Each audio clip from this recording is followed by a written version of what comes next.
Well, we're back. That's what's important. Yes. So yeah, she's like the warm, watery, feminine aspect, and he's like the electrical, masculine aspect. But Yeah. they come in through the back of my heart chakra, and Okay. they move my physical body and send their respective energies through me. One is usually more forward than the other, and I can tell who's forward based on what's going on with my hands because she likes to use mudras and things, and he likes to use the sign of benediction. Okay. And they work on people's chakras and energy fields. So I didn't think that channeling, excuse me, that energy healing was going to be a part of the deal until he started like doing it while I was practicing channeling because I had to kind of work my way up to being able to channel him um, through me because he's very high frequency, and Yeah. so it was a really interesting process getting to the point of where we could 100% merge. So Um, at this point, were you just doing the channels for yourself or were you doing it for clients at this point?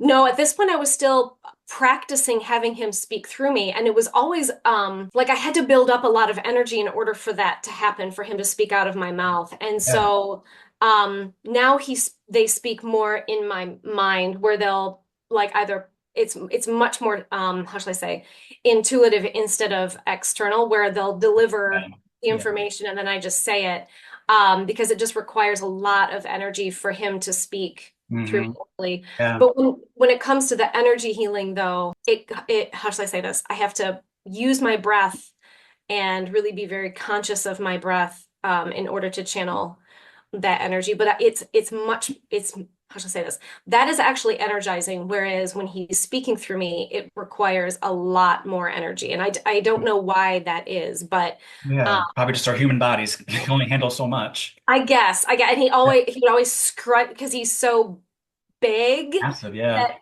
he would scrunch my face up really tight and my eyeballs would hurt. And so I think it's just Ooh. more comfortable for both of us to Yeah. just do it this Yeah. way.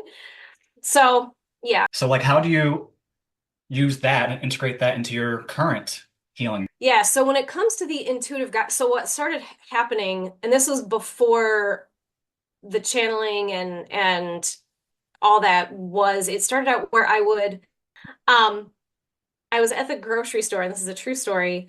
Got into the grocery store, and this not voice, it wasn't a voice, it was like almost like a claircognizance For sort of sure. thing. Yeah.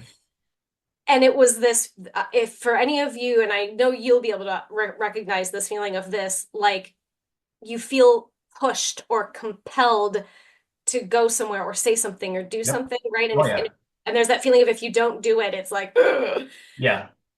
And so it was this go to the something or other aisle. And I usually joke and say it was the toilet paper aisle, but it was probably like the condiment aisle or something. I don't remember, but it was like something like condiments or soup or something really mundane. And as soon as I got there, I felt pulled to this one particular person. And I knew that I was supposed to say something, but I had no idea what. And so I had to try to engage in conversation with them, like initiate it and engage in it. And then all of a sudden, they started talking about some issue that they were having, some struggle that they were going through.